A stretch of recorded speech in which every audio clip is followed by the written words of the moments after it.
Hello, creators, and welcome to Rediscovering Be Something Wonderful, where we return to timeless messages from deep within our video archives. Messages that don't simply teach you how to manifest or create reality, but reveal your true identity as source, as cause, and as creator of all that is. This video isn't about using imagination to get something, change something, or fix anything in your life. It reveals something far more fundamental. Imagination is not a faculty you possess. It is not a tool you apply. It is not something separate from you. Imagination is reality. Imagination is I am in action. This message dissolves the illusion that there's a world out there responding to imagination and reveals the truth. Your world is imagination. There is only you aware of being you. When this truth is recognized, effort collapses, techniques fall away, waiting disappears, and reality bends.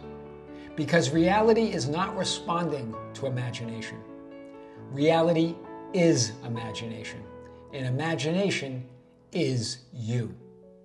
Now, let's open the vault once again and rediscover this profound reminder that imagination isn't creating reality. Imagination is reality, because you are the one and only cause, source, and creator of your entire life experience. Welcome back to Be Something Wonderful. I am your host, Tom Kearin, and this is the Be Something Wonderful studio of higher consciousness, where we help you level up and become the best version of yourself. Creators, welcome back. I heard from a client yesterday that wanted to give me an update on her situation. And I first talked to her a few months ago. And when I talked to her, it was about her daughter, who was no longer living with her. Her daughter was living with her ex-husband. They were separated, but it's a great relationship between her, her husband, and her daughter. But her husband is remarried. And the daughter is in her senior year, or going to be going into her senior year at this time. And her daughter had an argument with her stepmom. And so the dad called my client and said, that her stepmom wants her out of the house, wanted to uproot her and have her live with her mom during her final year of high school. She would be away from her friends. It's not that her daughter didn't want to live with her mom. That's not the issue. It's all a lot of love, a great relationship there. It's that she didn't want to be separated in her senior year from all of her friends, from the life, from the roots that she made, because of an argument with her stepmom. So at the time, my client was feeling conflicted, a lot of resistance in terms of what to do in terms of imaginal scene. And this is what she said to me. I was so worried about her that I couldn't focus on an imaginal scene that felt right. So she was trying to determine how can I imagine that she stays there, that they didn't have a fight, that everybody is happy, and that she's finishing her senior year where she wants to finish it with all of her friends. So what we had come up with was, well, just simply imagine your daughter smiling and happy, right? That you're looking at your daughter and she's smiling and happy, right? And not only that, go further than that, right? Because the stepmom's okay. It was just an argument. There's no villains here. Everybody wants to be loved, to be loving in love. So it's not about that. So what we came up with, send the stepmom love, right? Even imagine yourself hugging the stepmom, right? Send that love out. So that's what she did. And And she also even prepared a script that what she was going to say when she had talked to when she was going to talk to her ex-husband about this, because her ex-husband was saying, it looks like she has to live with you. It didn't look good, right? But they were going to talk. So this is what she imagined. She imagined her daughter happy and smiling. She sent love to the stepmom and even hugged her in her imagination. And this is what she wrote. And then she goes, I didn't have to say anything. All that preparation, she didn't have to even go to that. Her husband spoke first. And what did her husband say? He said his wife, the stepmom, had a change of heart. Those were his words, a change of heart. Wow, that's what we're talking about. That's what's missing many times from our imaginal acts. The love of everything and everyone. That love dissolves everything unlike itself. Right? Love solves everything. It's amazing. So that was his words, a change of heart. She sent love to her, and she even hugged the stepmom in her imagination. And that's not all. Then her daughter sent her mom, my client, a picture of her smiling with her friends, just like it was in her imagination. Just like in her imagination. That's what we're talking about, guys. And so remember, love attracts love. Love dissolves everything unlike itself. Many times we're so focused on the problem or the issue or trying to come up with a conjure imaginal act or a scene or think that we need to get the processes exactly right, that we forget the most powerful thing of all imagination, of all imaginal acts, is the love that it's made of, the love from which you come and of which you are made. It dissolves everything unlike itself, right? Amazing. That's powerful. So let's hit this a little bit more. Remember, it's not about holding thought. It's not about holding on to that desire, that wish fulfilled, or that imaginal scene. It's about extending love. It's about releasing that image into infinity, giving it to God to bring forth into 3D reality.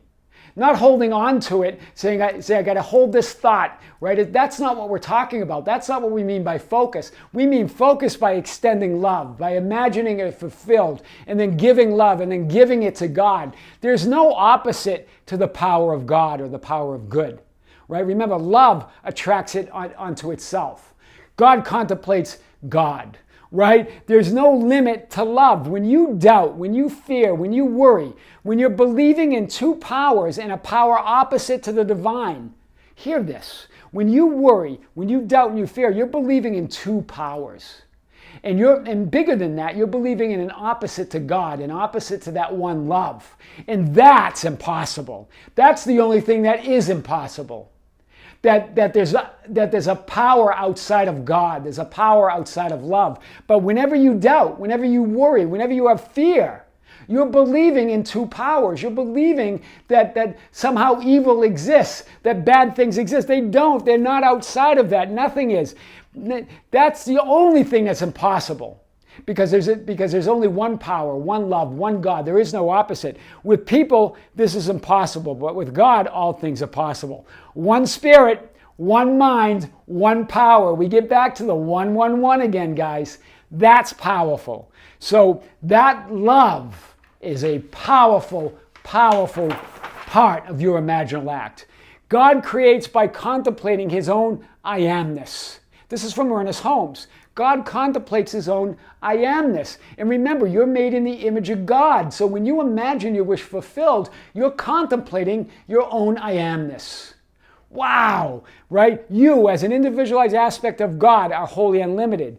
To the degree that you contemplate your own I amness, in other words, imagine your wish fulfilled. Imagine things how you would like them to be. You allow this power to work through you and as you think, as you contemplate, as you imagine with your conscious mind, your thought or that image is reflected into the mind of God. Wow, this is the world mirror. This is the dual mirror. This is the mirror of God, right? It's reflected as you contemplate that I amness, as you contemplate that within. Then that to your conscious mind, your thoughts reflected in the mind of God. That image is reflected and then must be reflected out into 3D. It must manifest. right? It's received and acted upon according to law and made manifest in the 3D world. According to love and according to law. God is both love and God is both law. Wow, that's powerful. So, you are only limited by your unwillingness to see, conceive, and believe in your desired and imagined end. Hear this. Remember we talked about the prodigal son. You only need to be willing to see it. Be willing to conceive it. Be willing to believe in your imagined end. Be willing to believe in what you want and what you desire as an already manifested fact on a higher plane and will be manifested in 3D reality. Just like the prodigal son. When the prodigal son returned, God saw him a long way off and went running to him. As you turn to God, God turns to you. Right? As you're willing to see, conceive, and believe in your imagination, believe that you have everything that you want, believe you can be, do, or have whatever your heart desires, then God meets you and comes running to you. Right? The divine mind accepts and creates whatsoever you are willing to imagine, conceive, and believe is true within. Hear this. The divine mind of God, that greater subconscious, that creative medium, that divine soil, accepts and creates whatsoever you're willing to imagine, conceive, believe, and is true within. Being all imagination, Neville got it. You must be wherever you are in imagination. Hear this. Being all imagination, you must be wherever you are in imagination. It gets back to what we talked about when we talked about Deep Space Nine and the idea that nothing's linear. That when you hold on to images, you are wherever you are in your mind. Wherever you are in your imagination, that's where you are. Moving in your imagination, you're preparing a place for your desires to be fulfilled. Neville got it. He's pointing to scripture here, right? Where Jesus talks about, in my Father's house are many mansions or dwelling places or abodes. And I go and prepare a place for you. And if I go and prepare a place for you, I will come back and bring you back into myself. Right onto myself. So we're going to talk about this. So you're preparing a place when you're imagining that. And you prepare a place through that I amness, through that love of which you are. Right? So, and then Neville says, then you return to 3D. You come out of your imaginal act. You're now walking by faith, not by sight in 3D reality, to walk through a series of events he calls the bridge of incident or the bridge of incidents. Right, which leads you up to where you have been placed yourself, where you placed yourself in your imagination. Now that higher power within you, God, arranges the people, circumstances, and events to fulfill your desire in 3D reality. You are just following that intuitive guidance of God. Right? Wherever you go, it will be there, right? You walk in faith, not by sight. You walk across the bridge of incidents. You can move in imagination to any place and any time. It's without boundaries. It's without limits whatsoever. It's beyond space and time, right? Remember, thought is beyond space or time, right? Dwell there. It's your dwelling place. It's your abode, as though it were true, and you will have learned the secret of prayer. This is Neville got it. You can move anywhere, anytime, and then you dwell there as though it was true, and you have learned the secret of prayer. Jesus gave us the secret of prayer, right? In imagination, I can put myself where I desire to be. I move and view the world from there. This is what my client did, right? She went into her imagination, and she viewed that her world as her daughter completely happy, love and life. And she viewed herself giving love and appreciation to the stepmom and even hugging her. She went there and viewed the world from there, right? In my Father's house are many dwelling places. That's from John 14:2. In other words, in my imagination, thought is unlimited. It's timeless and spaceless. Thought can go anywhere. And there's no limits to what you can think, feel, and believe. Right? Every thought is an alternative. Hear this. Every thought you have is an alternative reality. There are no limits to the infinite amount of mansions or dwelling places or realities or states of consciousness that are possible. Wow, that's big. I go and prepare a place for you. John 14:2. Where you go in your imagination. Right? That's you. That's that larger you. Dimensionally large you, going within your imagination, in that I amness, imagining your wish fulfilled. Your I am is your conscious connection with the divine mind. What you consciously think, feel, and believe, what you consciously imagine, right? With love, right? That's the door that Scripture talks about, that Jesus talks about. I am the door, I am the way. It's the way to everything you desire. That's the focus of consciousness. That's the self-contemplation, right? You're contemplating yourself, your own I amness. That's so big.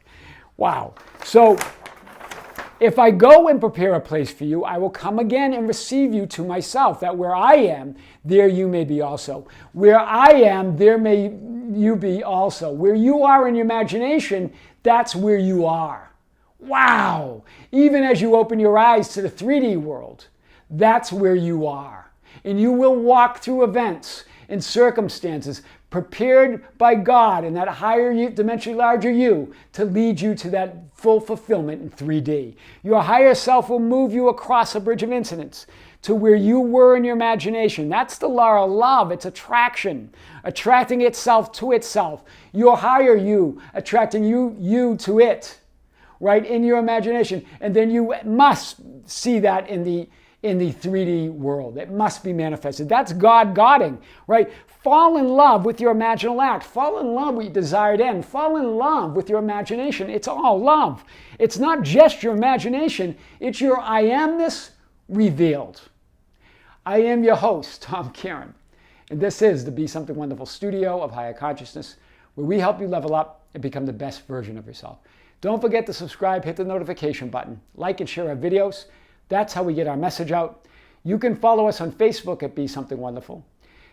We have a group called the Be Something Wonderful Ambassadors. You can find us there on facebook.com/groups/Be Something Wonderful. It's a totally open group. You're all welcome to join. This is where you can share guidance and insight, exchange guidance and insight with others, and also share your manifesting stories. You can follow us on Instagram at Tom Kearin, Twitter at Tom Kearin, or just go to our website anytime at tomkearin.com or besomethingwonderful.com that has all that information and much more. Creators, with great love, with great light, and infinite gratitude, see you soon.